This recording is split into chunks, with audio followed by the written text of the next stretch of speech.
All right, so let us talk about swing and momentum trading. This is not terribly difficult, and we will be going through this during our big 4-hour time together too. So today's objective is to kind of introduce these concepts to you, and let you chew on them for a little while because they are a little different.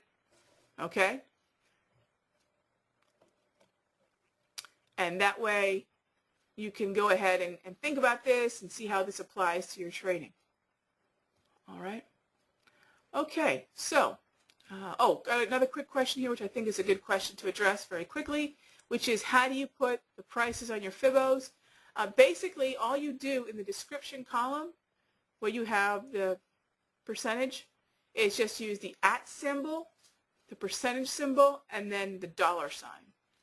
So, for example, for the 50%, where I know it says 4,000, I did 50.0 at percentage $sign. Okay?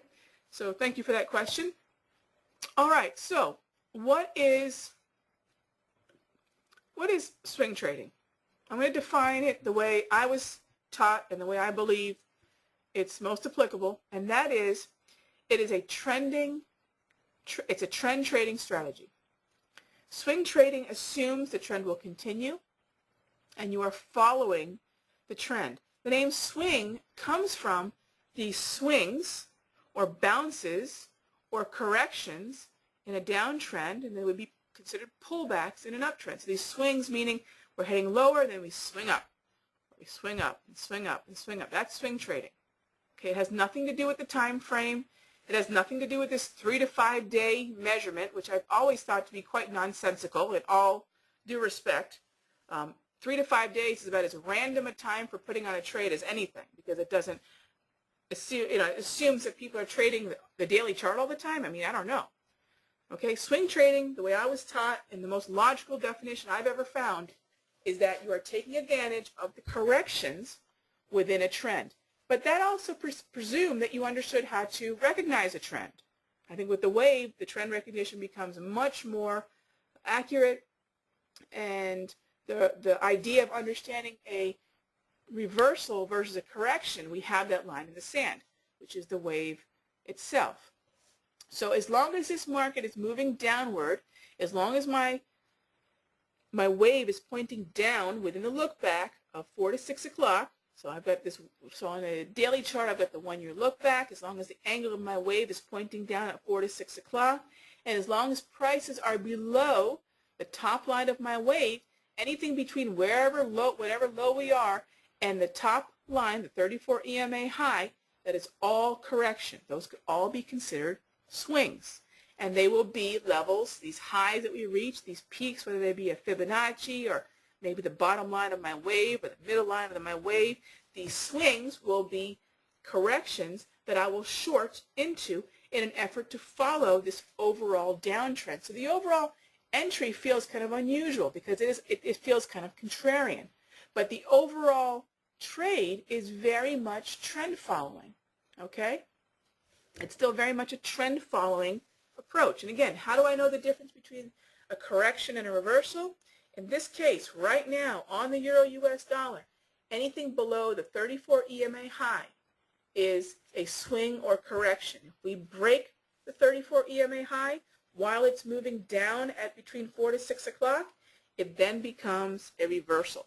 Now, if for whatever reason this wave transitions to more of a sideways, like it did back here, like it did back in the early part of January, this now is no longer a trending market, and I begin to think of it more as a sideways market with its own setup. But as long as we have this angle, this 34 EMA high is a line in the sand, okay, telling me where I can differentiate a reversal versus just a correction or that swing.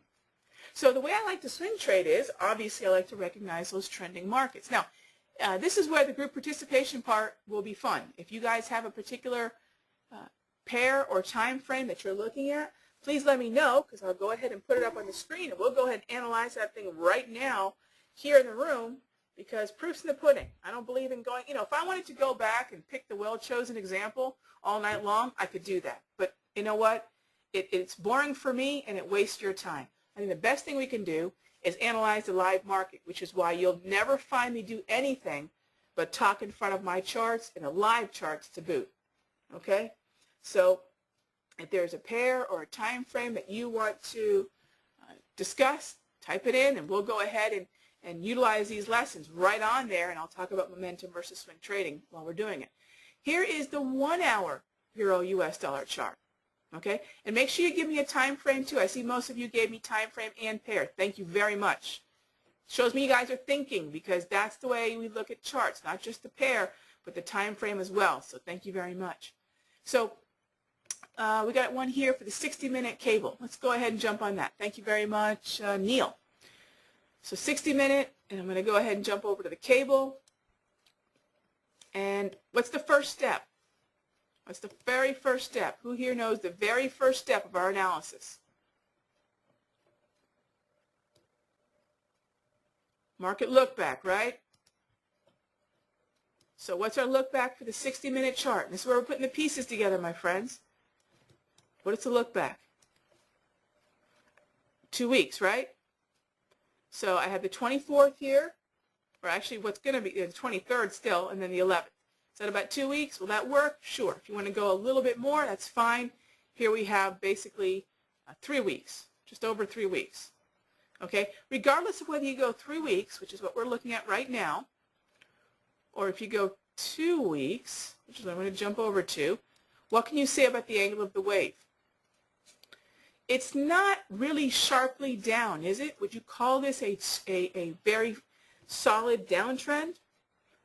What angle is this moving at? Is this barely 4 o'clock? Would you guys agree that this is barely 4 o'clock? If you agree that this is barely 4 o'clock, that it's not, yeah, I agree with you there, Neil. About 4 o'clock, absolutely, absolutely. And for those of you that replied 2 weeks of look back, bravo, that's exactly right. So I would say this is barely 4 o'clock. And look at the angle. In fact, for those of you that are having a hard time assessing it, what I like to do is this. I'll grab the segment line tool from the toolbar here, and I'll basically kind of take the angle, current angle of the middle line of the wave and kind of extend it out. Now I will say there was one reply of 3 o'clock, and you know what? If you take a look at this little hook that's happened most recently, you know, there's probably a kind of a justification for it trying to flatten out. Okay, so basically what you want to do is use that segment line tool to kind of extend out the middle line of the wave. And there is absolutely justification for possibly this line trying to level out. But I wouldn't call it 3 o'clock yet. This is transitional.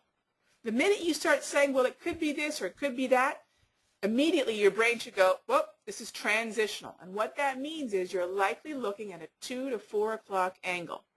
Okay? What happens in a 2 to 4 o'clock angle is basically this.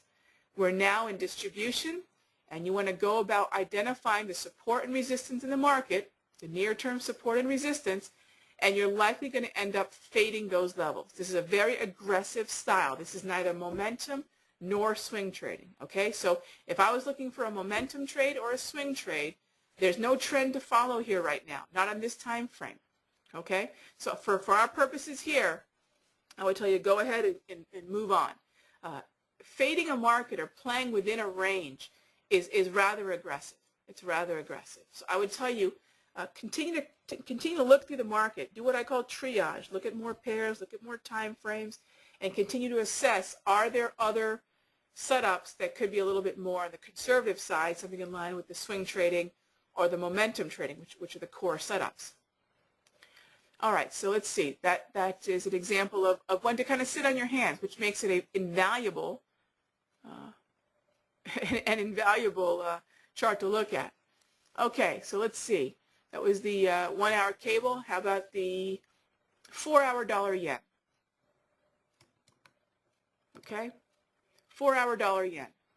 Okay, this market has just hooked over. If I were to go ahead and take that angle, kind of that segment tool, and point out the angle of the wave, kind of extend out, mock out where that angle would be, I think it's pretty easy to say, well, it hasn't been doing it for very long. This market on the 4 hour chart has absolutely transitioned to a downtrend.